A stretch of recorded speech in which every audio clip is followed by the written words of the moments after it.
I'm a 30-year-old woman, and I have a sister named Regan, who's 2 years older than me. Growing up, Regan lived for the title of first. First to ride a bike, first to get a phone, first to wear makeup, first to have a boyfriend, first to go to college, first to go to college, first to move out. She made sure everyone knew about it. Even when no one asked, she'd bring it up like she was running some invisible race where only she knew the rules. When I got into the same university as her just 2 years later, and for a completely different major, she didn't congratulate me. She didn't even pretend to be happy. Instead, she locked herself in her room at our parents' house the entire weekend and refused to come downstairs. I heard from a mutual friend later that Regan said I was following her around like a shadow. I let it go. I thought maybe it was just stress or insecurity or typical older sibling nonsense, but it didn't stop. If anything, it got worse. When I moved out a year after graduating, I found a small beat-up apartment 5 miles from where she lived. It was cheap, and I was just starting out. She heard about it and told anyone who'd listened that I was trying to recreate her life. When I adopted a black Labrador 2 years after she got her golden retriever, she posted on Facebook something like, "Imitation really is the highest form of flattery," and followed by a wink emoji. People started joking about it, but not in a funny way. More like those uncomfortable laughs you give when you don't know if someone's being serious or just mean. It became a pattern. She accused, I ignored, she mocked, I moved on. The breaking point came when I got engaged. My fiancé proposed to me on a weekend trip in the mountains. When I told Regan and in a casual phone call, there wasn't even a pause. Her first response was, "Wow, trying to beat me to the altar now." Not congratulations, not even fake excitement, just another jab. That was the last time I gave her a reaction. After that, I started keeping notes. Not online, not on a shared device, just a plain notebook in my dresser drawer. She accused me of copying her. I'd write it down, the date, what she said, who was there, what led up to it. I didn't confront her. I didn't try to clear things up. I just stopped sharing. No more family group chats, updates, no social media posts. I stopped tagging anyone. If someone asked me what I was doing, I kept it vague. Just working or same old. But behind the scenes, I was building my own life without her knowing a single thing about it. I planned a small wedding overseas. Not the kind of Instagram spectacle she would have posted about for 6 months in advance. Just a quiet ceremony in a place my husband and I loved. Only 20 people were invited. No, none of them Regan. My parents came, and I told them plainly not to tell her where or when it was happening. They didn't argue. Regan found out after the wedding when she saw our mom's screensaver change to a photo of us standing barefoot in the sand with matching flower crowns. She told our cousin I was sneaky and trying to one-up her without including her. 6 weeks after that, she got engaged to a guy she met at a New Year's party. It was so fast that even our parents were confused, but Regan claimed they were soulmates and that they'd known from the beginning. She set the date for exactly 11 months after mine. I didn't care. I'd stopped comparing a long time ago. I had a job I loved, a husband who actually liked being around me, and a home that felt like mine. I didn't decorate it based on Pinterest boards or to impress visitors. I just filled it with things that made me feel calm. I didn't need to announce every move I made to get a reaction out of her. But Regan wasn't done. She started telling people I was jealous of her, that I rushed into marriage just to beat her, that I copied her down to the details, even claimed I chose my dog's name because it sounded similar to hers. It was insane. I hadn't spoken to her in over a year. At this point, I'd blocked her on everything. Phone, socials, even email. She had no access to my life at all. But somehow she still managed to make it about herself. Then came the baby race. I found out I was pregnant a few months after our first anniversary. We told our parents privately and asked them not to share it with anyone. Yet they respected that. Regan found out only when I didn't show up to a family brunch because I was in the first trimester, in sick nonstop.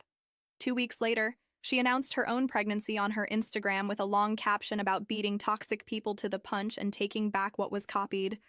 At that point, even people who usually took her side started raising eyebrows. My aunt called my mom just to ask if Regan was okay. But still, I said nothing. I had no interest in turning this into a contest. I just focused on getting things ready for my baby. And that's when I got the idea. If she wanted everyone to compare our lives so badly, maybe it was time they had something real to look at. No accusations, no drama, no speeches. Just the truth. Side by side. Let them look. Let them see. Regan noticed the silence fast. She wasn't used to not being the center of attention, especially mine. For years, she thrived on my reactions. When those stopped, she panicked. Out of nowhere, she sent me a long text, talking about how we used to be close and how we should start fresh. I didn't reply. I didn't block her. She was already blocked on everything, but I also didn't open the door again. That window had been closed for a long time. A week later, I got a message from my best friend Fiona with a screenshot. It was a Pinterest board Regan had created titled Kitchen Dreams. It was an exact copy of one I had made months ago while designing our kitchen renovation. Same layout, same tile pattern, same brass fixtures. Even the brand of stove I'd circled in my private notes. I hadn't posted anything about it publicly, so there was no reason she would have seen it unless she had searched my profile when it was still public and recreated it detail by detail. I told Fiona not to say anything. Just save it. We had a folder now casually labeled Echoes, where she and a couple of close friends dropped screenshots. We didn't talk about it. We just documented. When I was about 5 months pregnant, I created a private message thread for my dad, stepmother, Fiona, and one other close friend to share a few baby updates. I didn't want to make a big deal about anything, but I sent them a picture of our nursery progress and the baby name we'd chosen. Nothing public, nothing forwarded. My stepmother responded with a heart emoji. That was the whole exchange. 3 weeks later, Regan posted a photo of herself and her fiancé holding a chalkboard sign. We've decided. Baby coming soon. She wasn't pregnant. The caption made that clear. But she made sure to say they had just decided to try and were so excited to start this new chapter. The timing wasn't lost on anyone. That was the moment I went fully offline. I told everyone close to me not to send her anything. No pictures, no casual mentions, no hints. If she wanted to know what I was doing, she'd have to guess because I wasn't giving her anything else to copy. Then came my baby shower. It was a quiet gathering, just a few close friends, at a little tea room near where we lived. I had ordered a maternity dress online, a soft blue wrap style with embroidered flowers near the hem. I had sent a screenshot of it to my best friend while deciding between 2 options. I never posted it. Didn't even leave a review. At the next family dinner, 2 weeks after the shower, Regan showed up wearing the exact same dress. Same fit, same floral embroidery. Same shoes I had worn to the shower, down to the brand. Nobody said anything directly, but I watched my dad glance at my stepmother with a confused expression. The table felt tense in a way I'd never seen before. Even Regan's fiancé seemed uncomfortable. I didn't say a word, just helped myself to dessert, made light conversation, and left early. While I was on maternity leave, I started a small side business selling handmade nursery decorations. It was just something to keep my hands busy during the long newborn nights. I didn't announce it anywhere except to a few people in a group text. I made little things, mobiles, wall hangings, personalized name signs, and listed them on a quiet Etsy shop under a brand name I hadn't used before. 3 months in, Fiona forwarded me another Instagram post from Regan. She had launched her own children's decor line. The product photos looked eerily similar to mine. She'd even used a website builder template that matched mine almost exactly. The product names were the same style. She followed the same packaging color scheme I'd chosen. It wasn't just similar, it was mirrored. That time, I documented everything. The website launch date, the domain registration, the original product photos from my phone with timestamps, the Etsy confirmation emails, even the raw files I'd saved while editing. Still, I didn't message her. I didn't make a post. I didn't tell anyone in the family. But the folder labeled Echoes doubled in size. My husband had kept his mouth shut about it for a long time. He wasn't the type to get involved in drama. But after the decor business situation, he sat down next to me at the kitchen table, held up his phone with Regan's site open, and just said, "She's obsessed with you." I told him I didn't need to fight it. I just needed to keep building quietly. At the next family dinner, I brought a small photo book I had made of our baby's first month. Nothing flashy, just printed pages with captions bound in linen. I passed it to my stepmother, who immediately started flipping through it and tearing up my dad to see it next. Then my uncle, then his wife. People cooed, smiled, laughed at some of the captions. Regan didn't even try to look at it. Instead, she started talking loudly about her future baby plans, how she was planning to do a monthly photo shoot with professional backdrops, how she had already booked a newborn photographer for next year, and how she was thinking about writing a baby book from the point of view of the baby itself. Nobody asked her to stop. Nobody argued, but nobody matched her energy either. They had already seen what real looked like. My daughter turned 1 in early spring, and we kept it simple. A picnic at a park with close friends, some family, and a few toddlers from our building.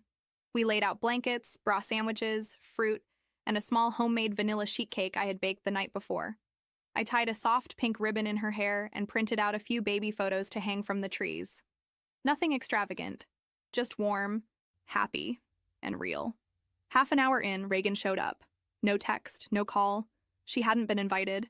She walked straight up to the picnic blanket, wearing a pale blush maxi dress identical in shade and cut to the one I had worn at my wedding. My husband spotted her first, blinked, then looked at me. Fiona glanced at the dress, then at Regan, then just shook her head. No one said anything, but everyone noticed. Nobody said anything, but everyone saw it. She approached the picnic blanket with that exaggeratedly delicate walk, as if she were stepping onto an improvised runway. And for a second, even the wind seemed to stop just to not ruin the scene she had planned. The dress was practically identical to the one I wore at my wedding. Same light fabric, same discreet blush tone, same fluidity and movement. The difference was that, on me, it had been intimate. On Regan, it was a copy shouted out loud. She gave a forced smile, a high too embellished for someone who hadn't even been invited. My husband looked at me again, just with raised eyebrows. He didn't need to say anything. Fiona squeezed my hand discreetly, and my daughter was playing with dried leaves on the ground, completely oblivious to the theater. "What a cute place," said Regan, looking around as if she were evaluating the setting of a catalog. I was nearby and decided to stop by. Lie. Nobody just stops by a park closed for private events with named invitations. Nobody appears by chance wearing exactly the dress you wore on one of the most important days of your life. But I didn't fall for it. I just smiled, politely, and said, "What a coincidence. That dress is quite special to me." She blushed for a moment, pretended she didn't understand. "Really? Oh, I bought it online. It was on sale. Super basic." I didn't respond. I went back to cutting strawberries. I continued preparing small plates for the children. She stood there standing, looking like someone waiting for a spotlight to turn on. But it didn't come. Nobody invited her to sit. Nobody moved. The silence wasn't uncomfortable for me. But for her, it was unbearable. "Well, I brought a little present," she said, taking a bag that even matched the dress. Inside, a teddy bear with my daughter's name written wrong. On purpose. "How kind," I replied, picking up the bear with my fingertips and discreetly setting it aside. "She's so beautiful," Regan said, crouching down to my daughter's height. "It's going to be hard for her not to copy Mommy, right?" The provocation came as a whisper laced with venom, but I already had antibodies. "I hope she'll be free," I replied, looking into her eyes for the first time. There, for the first time, she blinked before I did. And then I understood. She hadn't come to see my daughter, nor to celebrate anything. She came to invade, mark territory, remind me that she was still watching, that she was still trying to compete for something I no longer even disputed. At that moment, as I watched her smiling forcefully, trying to make conversation with people, who politely diverted but with visible discomfort, something inside me clicked into place. I had spent years thinking that ignoring was enough, that I just had to close the curtains of my life and that's it. She would stop looking through the window. But Regan wasn't just a competitive sister. She was someone who lived in the shadow of her own delusions. And the more silence I made, the more desperate she became for control. But now, it wasn't just about me anymore. Now I had a daughter. And I refused to let my daughter grow up surrounded by this kind of energy. I stood up calmly. I went to my husband. I whispered in his ear, "Can we end earlier?" He didn't hesitate. "Of course. Now?" We did it as if it were part of the plan. We started packing things up. The party was almost over anyway, but everyone understood. The conversations ended naturally. The guests said goodbye, left sincere kisses and hugs. Fiona came up to me and murmured, "Want me to say something to her?" "No. She'll understand on her own, or not, but I don't take care of that anymore." And with my daughter in my arms and my heart firm, I left the park. Without drama. Without a scene. But with the absolute certainty that this would be the last time Regan would cross a line without a response. This time, it wouldn't be just silence anymore. Now it would be distance. And protection. The party ended early, but what really ended that day was my patience. For years, I prided myself on my self-control. On silence. On letting Regan shout alone, compete alone, run alone on the track she herself invented. I thought that put me above the game. But that night, as I bathed my daughter and untangled the fine strands of her hair, I realized it wasn't about me anymore. She couldn't yet speak in complete sentences, but she already understood when something was strange. She already noticed the sideways glances, the uncomfortable presences. She deserved to grow up free. And that included being free from the shadow of someone who never accepted seeing me happy on my own. The next day, I sat with my husband and, for the first time, said out loud what I had been avoiding for a long time. I'm not going to ignore it anymore. I'm going to protect what we have, with whatever is necessary. I started with the basics, changed old passwords, deleted accounts that were still public, reviewed who had access to my personal email and my old number. I created a new group with only 5 trusted contacts, all informed. Nothing involving my life can leak to Regan. No photo, no phrase, not even a mention. Fiona helped me with everything. We created a new shared drive to store images of my daughter. Only those who knew why all this was happening had access. But what really disarmed me was what we discovered days later. Regan had done a photo shoot. Alone. With a fake belly. Yes, a fake pregnant belly. The photos were posted with ambiguous captions like, "The wait may be long, but love is immediate." Complete with hashtags like, "All girl mom," "Our new chapter," "All only," "Those who feel now." No, she wasn't pregnant. She wasn't even trying anymore. She was imitating a pregnancy. Fiona sent me the images in the middle of the night. I was already asleep. I woke up with the notification, and I confess that for a second, I just stared at the screen trying to understand if it was real. It was. And at that moment, I knew that what I was facing wasn't just sister rivalry. It was obsession. Something that can't be fixed with empathy or silence. Something that needs limits, firmness, and real distance. The next morning, I went to my parents' house. I asked to talk, just the 3 of us. I looked them in the eyes and said with all the calm I could gather, "Either you respect my boundaries, or you won't participate in my life anymore." My mother cried. My father tried to justify. They talked about the love between sisters, the phases, how Regan always had this difficult temperament. But I wasn't there to hear explanations. I was there to establish a boundary. She invaded your granddaughter's birthday with a wedding dress. She took fake pregnancy photos without being pregnant. This isn't sister stuff anymore. This is unbalanced. And if I don't put an end to this now, the next to suffer will be my daughter. My father went silent. My mother, still crying, just nodded. I'm not asking you to cut ties with her. But if she asks something about me, about my daughter, about where we are, what we do, you have 2 options: lie or refuse to answer. Any other attitude will force me to distance myself from you too. For the first time, I felt they heard me, not as a daughter, but as a woman, as a mother, and as someone who, after years of patience, finally decided to put herself first. I left their house feeling lighter, not because the problem was solved, but because for the first time it was named and delimited. And from there, everything would change. Not for Regan, but for me.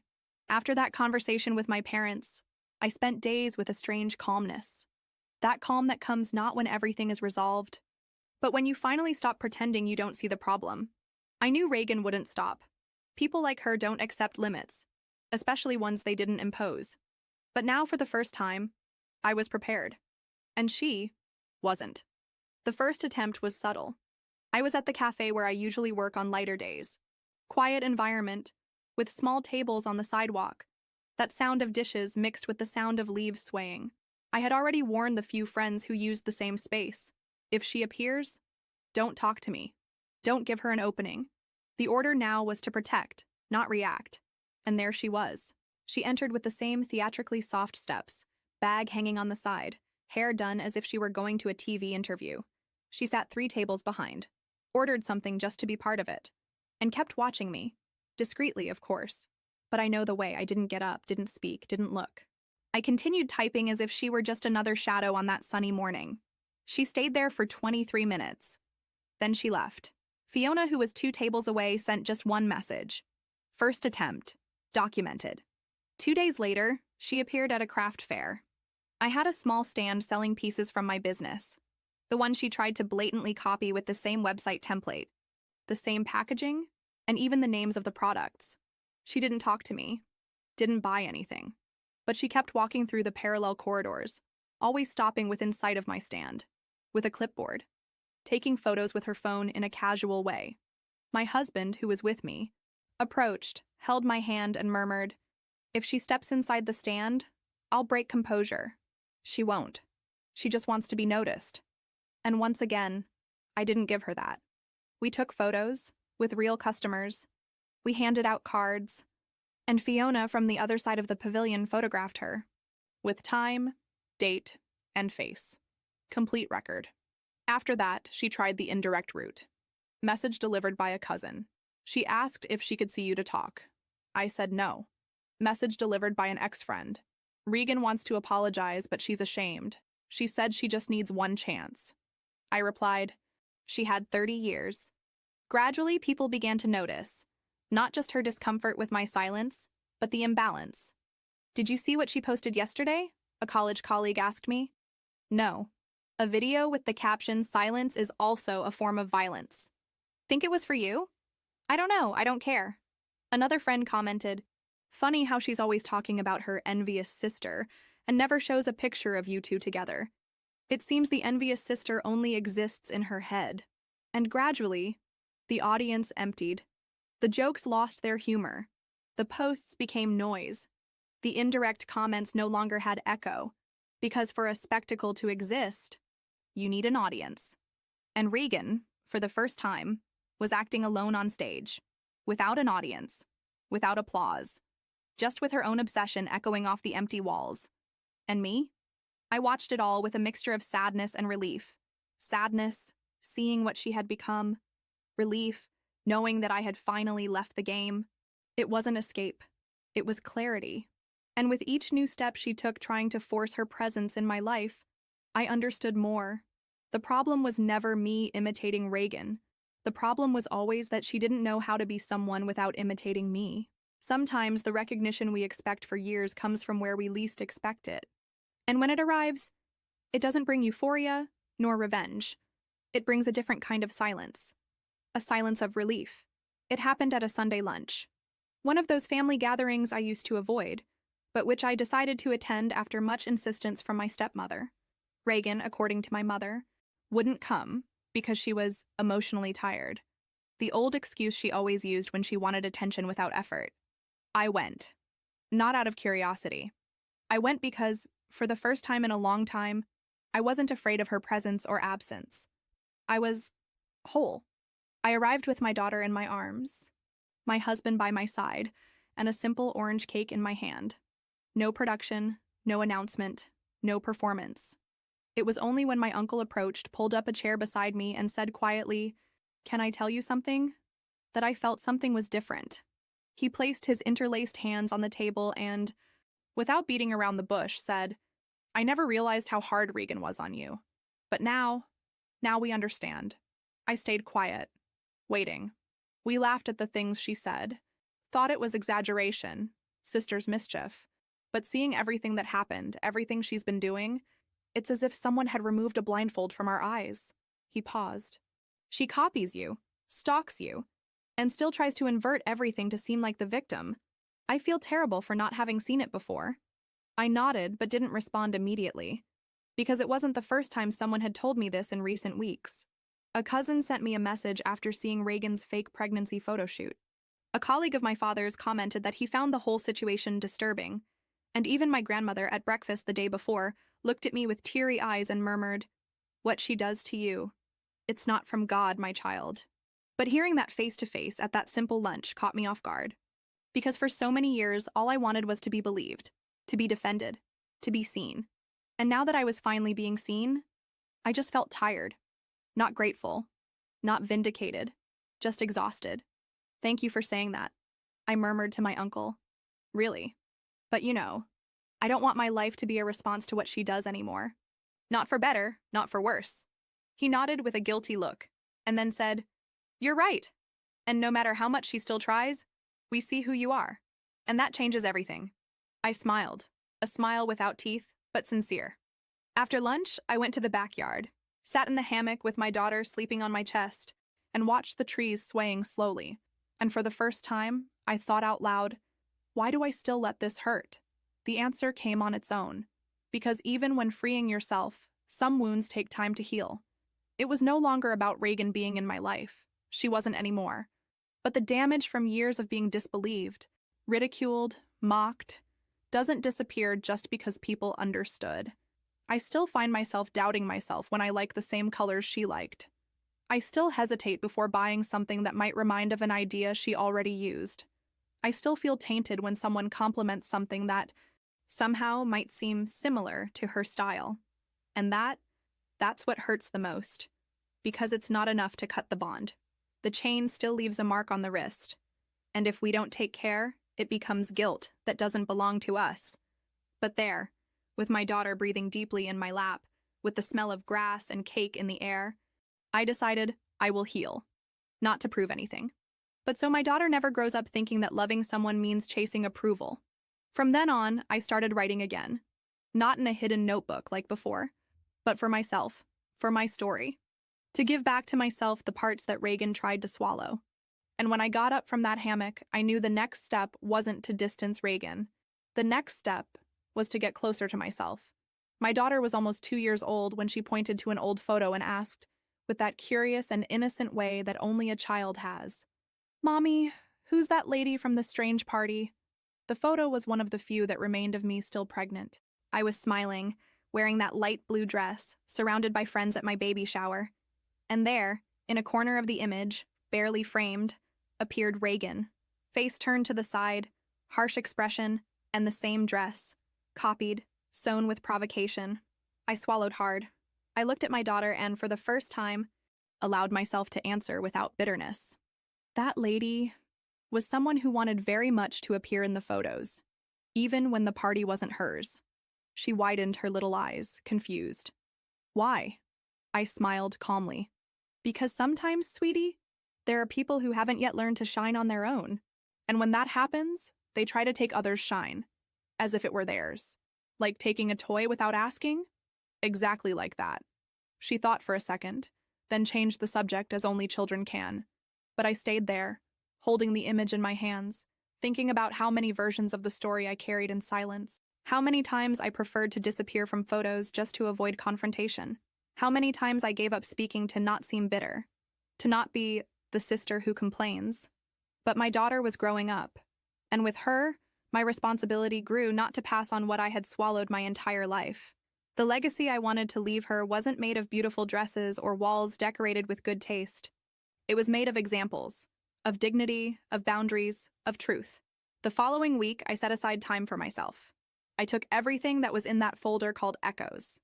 The screenshots, the prints, the records, and I deleted them, one by one, without anger, without rush, not because I had forgotten what she did, but because I was no longer that. Regan stayed in the past, stuck in her repetitions, in the cycle she created and never managed to break. I did not. I was creating something new, my own line, my own rituals, my rhythm, my peace. And now, when my daughter calls me to play, when she chooses her own clothes, when she shows me the drawing made just by her, I don't just see a child. I see freedom. Freedom that I needed to conquer with silence, pain, and firmness. And I know she will grow up hearing, "You can be whoever you want. You don't need to compete with anyone. You're not here to please those who want to be you. You're here to be happy in your own way." In the end, Regan tried to erase me by copying everything I did. But what she never understood is that my strength was never in things, nor in events, nor in clothes, nor in photos. My strength was always in not needing anyone's approval to exist. And now, every time I look at my daughter running barefoot in the yard, with her hair tied in the crooked way she did herself, I know I broke the cycle. And if there's one thing I leave for her as inheritance, it's this: the freedom to not live as anyone's shadow.